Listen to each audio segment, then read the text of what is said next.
नमस्कार विद्यार्थी मित्रांनो, एम-पी-एस-सी आय-क्यूमध्ये तुमचं सर्वांचं हार्दिक स्वागत आहे. मित्रांनो बघा, आजच्या तारखेला म्हणजे 10 ऑक्टोबर 2020 दिवशी आयोगाचे एक प्रसिद्धीपत्रक जाहीर झाले. बघा काय प्रसिद्धीपत्रक आहे आपण व्हिडिओमध्ये पाहणार आहे, जे परीक्षेसंबंधी असणार आहे. बघा तर बघा दिनांक आहे 10 ऑक्टोबर 2020. आजच्या दिवशी हे प्रसिद्धीपत्रक आले. विषय बघा राज्यसेवा पूर्व परीक्षा 2020च्या आयोजनाबाबत.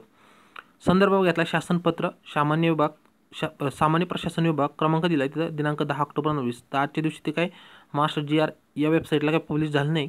तर बघू आपण संदर्भ काय तर महाराष्ट्र लोकसेवा आयोगामार्फत रविवार दिनांक 11 ऑक्टोबर 2020 रोजी नियोजित राज्यसेवा पूर्व परीक्षा 2020 म्हणजे जी उद्या एक्झाम होणार होती त्याचा संदर्भ घेऊन कालच्या डेटला बघा जे महाराष्ट्राचे मुख्यमंत्री उद्धव ठाकरे साहेब यांनी जी माहिती दिली बघा त्या संदर्भात सांगितले. त्यांनी या योजनेसंदर्भात शासनाच्या सामान्य प्रशासन विभागाच्या संदर्भ दिनांक 10 ऑक्टोबर 2020 रोजीच्या पत्राद्वारे पुढील कळवण्यात आले.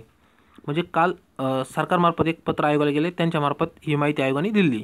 तो उपरोक्त विषयाच्या अनुषंगाने मला आपणास असे कळवण्यात निर्देश आहे की दिनांक 11 ऑक्टोबर 2020 रोजी नियोजित राज्यसेवा पूर्व परीक्षा 2020 ही पुढे ढकलण्यात यावी असा निर्णय राज्य शासनाने घेतला आहे. सदर परीक्षेचा सुधारित कार्यक्रम आयोगाद्वारे स्वतंत्रपणे जाहीर करण्यात यावा. म्हणजे आयोगाला एक पत्र गेलं की ही एक्झाम पुढे ढकलावी आणि नवीन तारखा डिक्लेअर कराव्या असा संदर्भ सरळ अर्थ निघतो. नंतर काय दिलं आहे, सदर परीक्षेचा सुधारित कार्यक्रम आयोगाद्वारे स्वतंत्रपणे जाहीर करण्यात यावा. सुधारित कार्यक्रमानुसार तारखेनुसार बघा परीक्षा घेताना दिनांक 11 ऑक्टोबर 2020 रोजीच्या परीक्षेकरता प्रवेशपत्र देण्यात आलेल्या सर्व उमेदवारांना परीक्षेत बसता येईल. म्हणजे उमेदवारांसाठी बघा वयोमर्यादा गणण्याचा दिनांक जाहीरातीचा जो क्रमांक होता बघा 1 एप्रिल 2020 असाच राहील.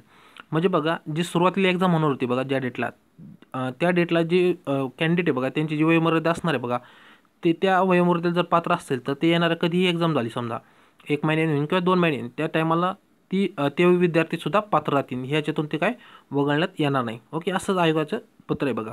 त्यात दुसरं एक दिलं आहे बघा शासनाकडून घेण्यात आलेल्या उपरोक्त निर्णयाच्या अनुषंगाने विषयांकित परीक्षेच्या पुढे ढकलण्यात येत आहे. तिसरं बघा प्रस्तुत परीक्षेचा सुधारित दिनांक यात अवकाश जाहीर करण्यात येईल. यात अवकाश म्हणजे लवकरच जाहीर करण्यात येईल. बघा सहसचिव परीक्षा पूर्व महाराष्ट्र लोकसेवा आयोग म्हणजे बघा जे एक्झाम आहे ते लवकरच होणार आहे बघा 1 किंवा 2 महिन्याचा कालावधी जाईल कदाचित त्यासाठी. कारण बघा मध्ये एक माहिती आली ती बघा सरकारमार्फत जे लॉकडाऊन आहे बघा आता नोव्हेंबरपासून पूर्णपणे उघडणार आहे असं त्यांचं मत आहे.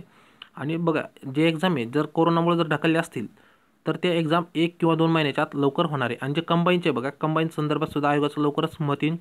कदाचित ते सोमवारपर्यंत येईन मध्ये बघा एक्झाम होणार आहे कारण इंजिनिअरिंग जे म्हणतो ना एक्झाम प्रिलिमिनरी तर त्या संदर्भात सुद्धा लवकरच निर्णय येईल. ओके मित्रांनो, ही छोटीशी माहिती आयोगातर्फे आली ती बघा तुम्हाला शेअर करावीशी वाटली म्हणून मी शेअर केली.